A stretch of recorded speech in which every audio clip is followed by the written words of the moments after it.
Hi one నేను మీ శ్రీ కృషి publications పుస్తక రచయిత అదేవిధంగా తెలుగు ఫ్యాకల్టీ నాగమేంద్రారెడ్డి అండి.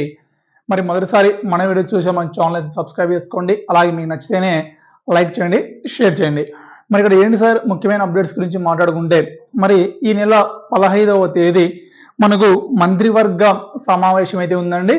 మరి ఈ మంత్రివర్గ సమావేశం గాను అంటే ఈ రోజుకి 11వ తేదీ సాయంత్రం లోపు ఏమైనా ప్రతిపాదనలు అయితే ఉన్నాయో ఆ ప్రతిపాదనలన్నింటినీ కూడా మరి పంపించాలంటూ మనకి మరి సందేశం కూడా ఇవ్వడం అనేది జరిగింది. మరి ఇందులో మరి ఈరోజు ఏప్రిల్ 15 తేదీ జరిగేటువంటి ఈ మంత్రివర్గ సమావేశంలో ఈ క్యాబినెట్ మీటింగ్ లో ఖచ్చితంగా డిఎస్సికి సంబంధించి డిఎస్సి అదేవిధంగానే తల్లికి వందనం, తర్వాత అన్నదాత సుఖీభవ, తర్వాత ఇలాంటి ముఖ్యమైన మరి ప్రతిపాదనలకు అదేవిధంగానే పలు కీలక ప్రాజెక్టులకు ఆమోదం అయితే లభించడం అనేది జరుగుతుంది అంటూ మనకి న్యూస్ లో కూడా రావడం అనేది జరిగిందండి. అండ్ ఇంకా ఏంటి సార్ ఇక్కడ అంటే మరి నిన్నటి రోజున మనకు కర్నూలు జిల్లాలో పరిశీలించుకుంటే భారీ స్థాయిలో ధర్నా కూడా నిర్వహించడం జరిగింది. కాబట్టి మరి ఈ ఇన్ఫర్మేషన్ అంతా కూడా ప్రభుత్వానికి తెలుస్తుందండి.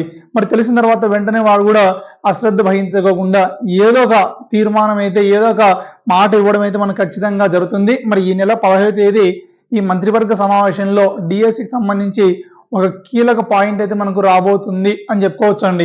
ఖచ్చితంగా ఈ నెల 15వ తేదీ నుంచి 20వ తేదీ మధ్యలో డిఎస్సికి సంబంధించి ఏదో ఒక న్యూస్, అది పాజిటివ్ ఆర్ నెగిటివ్ ఆర్ ఎలా ఉన్నా కూడా ఏదో ఒక న్యూస్ అయితే మనకి ఖచ్చితంగా 100% రావడం అనేది జరుగుతుంది. ఒకవేళ డిఎస్సి లేకపోయినా కూడా లేదని ఇన్ఫర్మేషన్ అయినా, ఒకవేళ టెట్ ఉన్నా టెట్ అని ఇన్ఫర్మేషన్ అయినా, ఒకవేళ టెట్ డిఎస్సి రెండు నోటిఫికేషన్లు ఒకటేసారి ప్రకటించిన మరి ఏ ఇన్ఫర్మేషన్ అయినా కూడా మనకి 100% ఈ నెల 15వ తేదీ నుంచి 20వ తేదీ మధ్యలో మనకి ఖచ్చితంగా ఒక తీర్మానం అయితే రావడం అనేది జరుగుతుందండి.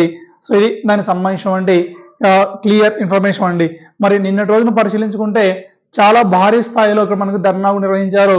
మరి మొదటి సంతకం మెగా మోసం అంటూ ఇలాంటి మరి ఎన్నో నిరుద్యోగుల బాధలతో మరి ఈ ఉద్యమం అనేది చెలరేగడం జరిగిందండి.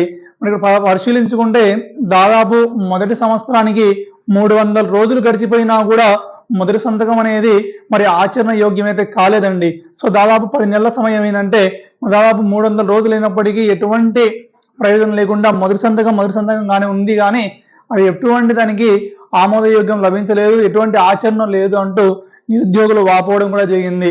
మరి చిన్న అంశం పరిశీలించుకుంటే 5 సంవత్సరాలు ఎమ్మెల్యేగా ఉండడం కోసం, 5 సంవత్సరాలు జెడ్పీటీసీగా, ఎంపీటీసీగా, సర్పంచ్గా ఉండడం కోసం ఎలక్షన్ కమిషన్ ని మనము అర్పించుకుంటాం.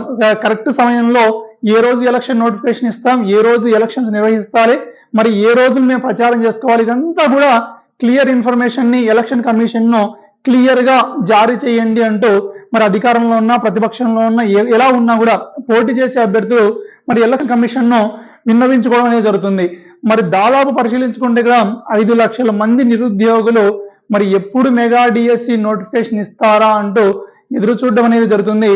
5 సంవత్సరాల పదవీ కాలంలో ఉండే ఎమ్మెల్యే కానీ 5 సంవత్సరాల పదవీ కాలంలో ఉండే ఆ సర్పంచ్ పదవి కోసమే మరి అంత పర్ఫెక్ట్ ప్లానింగ్ ప్రకారం ఒక నోటిఫికేషన్ టైము, పర్ఫెక్ట్ ప్లానింగ్ ప్రకారం ఒక ఈ టైంలో మరి మేము ప్రచారం చేసుకోవాలి. ఇవన్నీ ఉన్నప్పుడు మరి జీవితకాలం ఉండేటువంటి నిరుద్యోగుల జీవితాల్లో మరి ఒక చిన్న క్లారిటీ ఇచ్చేసి మరి ప్రభుత్వం వ్యవహరిస్తే విద్యార్థులందరూ కూడా హర్షం అనేది వ్యక్తం చేయడం జరుగుతుందండి. ఎందుకంటే నేడు మన ఆంధ్రప్రదేశ్ మరియు తెలంగాణలో ఉన్నటువంటి విద్యార్థుల పరిస్థితి కూడా అదే విధంగా అయిపోయింది. 6-7 సంవత్సరాల నుంచి పరిశీలించుకుంటే ఎటువంటి డిఎస్సి నోటిఫికేషన్ లేకోకుండా చాలా మంది విద్యార్థులు బాధపడడం అనేది జరుగుతుందండి.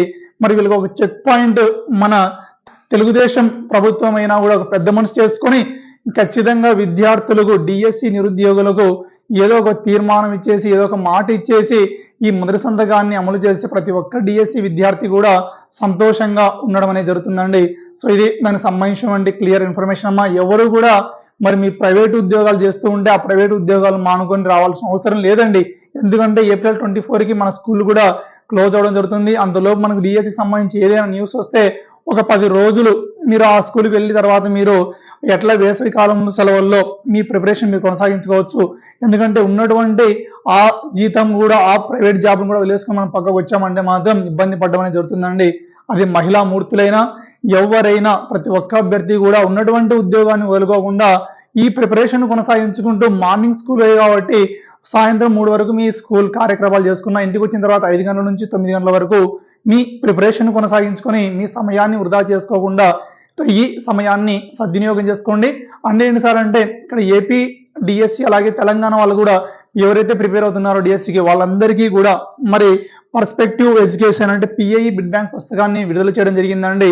సో 2700 ప్రశ్నలతో సో ప్రశ్నల సంఖ్య 10,000 ప్రశ్నలు ఉన్నా ఎటువంటి ప్రయోజనం ఉండదు. తక్కువ ప్రశ్నలతో ఎక్కువ నాణ్యతను అందించిన పబ్లికేషన్ ఏదైనా ఉందా సార్ అంటే అది ఒక్క మన పబ్లికేషన్ మాత్రమే అండి. విద్యార్థి దృష్టిలో పెట్టుకొని ఈ పుస్తకాన్ని రూపొందించడం జరిగింది. మరి ఈ పుస్తకాన్ని మీకు 20% డిస్కౌంట్ ఇచ్చేసి 180 రూపీస్కే మీకు అందించడం జరుగుతుంది. మరి డెలివరీ ఛార్జ్ ఎంత సార్ ఇక్కడ అంటే 40 రూపీస్ మీతో డెలివరీ ఛార్జ్ తీసుకోవడం జరుగుతుంది.